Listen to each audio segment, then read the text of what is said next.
ආයිබෝවන් දුවේ පුතේ.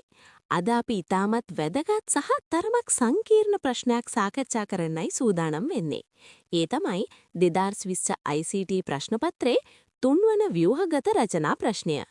මේ ප්‍රශ්නයේ යටතේ අපි පරිගණකයේ දෘඩාංග, මතකය, ක්ලවුඩ් කම්පියුටිං සහ නෙට්වර්කින් කියන විෂයපතයන් ගණනාවක් ආවරණය කරනවා. අද අපි මේ ප්‍රශ්නය සාකච්ඡා කරන්නේ නිකම්ම උත්තර ලියන්න විතරක් නෙමෙයි. ඒ පිටුපස තියෙන સિદ્ધාන්ත පැහැදිලි කරගන්නයි. ඒ නිසා අද දේශනය ටිකක් දීර්ඝ වෙන්න පුළුවන්. ඔබ හොඳින් අවධානය යොමු කරන්න. ප්‍රශ්නය 3A යෙන් අහන්නේ පරිගණක මතකයේ යනු කුමක්ද කියලා සහ එහි ප්‍රධාන වර්ග දෙක ගැන. දුවේ පුතේ පරිගණකයක දත්ත සහ උපදිස් తాවකාලිකව හෝ ස්ථිරව ගබඩා කර තබා ගන්නා ඉලෙක්ට්‍රොනික උපාංගය තමයි මතකය කියන්නේ. මතකයේ ප්‍රධාන කොටස් දෙකකට බෙදන්න පුළුවන්. 1. ප්‍රාථමික මතකය primary memory සහ 2. ද්විතීයික මතකය secondary memory. ප්‍රාථමික මතකය කෙලින්ම CPU එකට සම්බන්ධයි. නමුත් ද්විතීයික මතකය එහෙම නැහැ. දැන් අපි B කොටස බලමු. ප්‍රාථමික සහ ද්විතීයික මතකයේ අතර වෙනස්කම් දෙකක් ලියන්න කියලා ප්‍රශ්නේ තියෙනවා.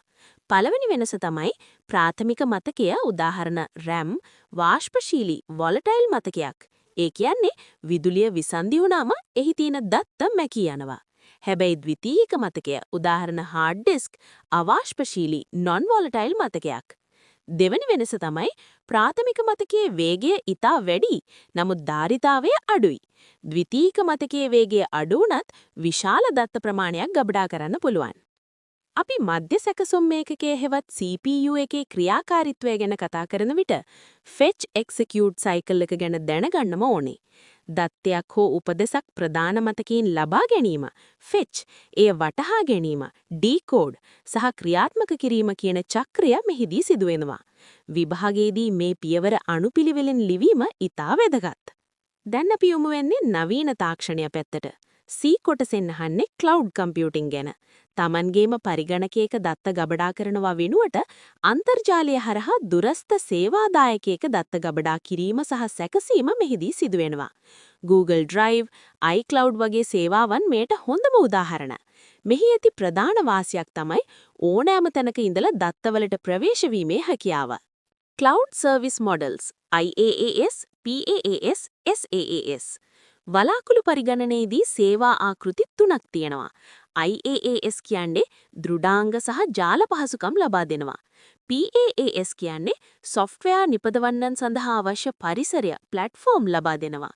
SaaS කියන්නේ සූදානම් කළ software කෙලින්ම පරිශීලකයාට ලබා දෙනවා. උදාහරණ Gmail, MS Office 365 වගේ. ජාලකරණ නියමාවලි protocols HTTP. අපි දැන් ජාලකරණය පැත්තට හැරෙමු. D කොටසේ ගැළපීම් ප්‍රශ්නයක් තියෙනවා. ලෝක විසිරවීම හෙවත් www හරහා දත්ත හුවමාරු වෙන්න භාවිතා කරන ප්‍රධාන නියමාවලිය තමයි HTTP Hypertext Transfer Protocol. Web පිටු බ්‍රවුසරයේ දර්ශනය වෙන්නේ මේ නියමාවලිය නිසායි. ආරක්ෂිත ක්‍රමය සඳහා අපි HTTPS පාවිච්චි කරනවා. TCP/IP ආකෘතිය සහ අන්තර්ජාල ස්තරය. දත්ත ජාලයක් තුල ගමන් කිරීමේදී TCP/IP ආකෘතියේ ස්තර කිහිපයක් හරහා ගමන් කරනවා. මෙහි යටි අන්තර්ජාල ස්තරය මගින් තමයි දත්ත පැකට් නිවැරදි ගමනාන්තයට යොමු කිරීම හෙවත් රවුටිං කටයුතු සිදු කරන්නේ. IP ලිපි ක්‍රියාත්මක වෙන්නේ මේ ස්තරයේදී. සයිබර් ආරක්ෂාව, තතු බායිම. විශ්වාසවත් පුද්ගලයෙකු ලෙස පෙනී සිටමින් රහස්‍ය තොරතුරු ලබා ගැනීම හඳුන්වන්නේ තතු බායිම කියලා. උදාහරණයක් විදිහට බැංකුවකින් වගේ ව්‍යාජ ඊමේල් එකක් එවා ඔබේ මුද්‍රපද සොරා ගැනීමට උත්සාහ කිරීම මෙහිදී සිදුවෙනවා. මේවා ගැන ඔබ ඉතා ප්‍රවේශම් විය යුතුයි. ගොනු හුවමාරු නියමාවලිය FTP. අන්තර්ජාලය හරහා විශාල ගොනු ෆයිල්ස් හුවමාරු කර ගැනීමට භාවිතා කරන විශේෂිත නියමාවලිය තමයි FTP File Transfer Protocol. වෙබ් අඩවියක ගොනු සේවාදායකයෙකුට අප්ලෝඩ් කිරීමේදී හෝ ඩවුන්ලෝඩ් කිරීමේදී මේ බහුලව භාවිතා වෙනවා. මේ HTTP වලට වඩා වෙනස් වන්නේ එය ගොනු කළමනාකරණය සඳහාම විශේෂණය වෙච්ච නිසායි. අවසාන වශයෙන් අපි මෘදුකාංග වර්ගීකරණය ගැන බලමු. පරිගණකයේ දෘඩාංග පාලනය කරන මෘදුකාංග සිස්ටම් සොෆ්ට්වෙයාර් ලෙසත් පරිගණකයේ නඩත්තු කටයුතු සඳහා සහාය වන ඇන්ටිවයර්ස්, ඩිස්ක් ක්ලීනප් වැනි වැඩසටහන් උපයෝගිතා මෘදුකාංග ලෙසත් හඳුන්වනවා. විභාගයේදී මේ දෙක පටලවා ගන්න එපා. අපි 2020 තුන්වන ප්‍රශ්නයේ සියලුම කොටස් ඉතා ගැඹුරින් සාකච්ඡා කළා. මතක වර්ග, ක්ලවුඩ් සේවාවන්, ජාලකරණ නියමාවලි සහ සයිබර් ආරක්ෂාව කියන හැම කරුණක්ම ඔබේ විභාගයට ඉතාමත් වැදගත්. මේ දේශනයේ නැවත සවන් දී ඔබ නොදන්නා කරුණු සටහන් කරගන්න. ස්තුතියි.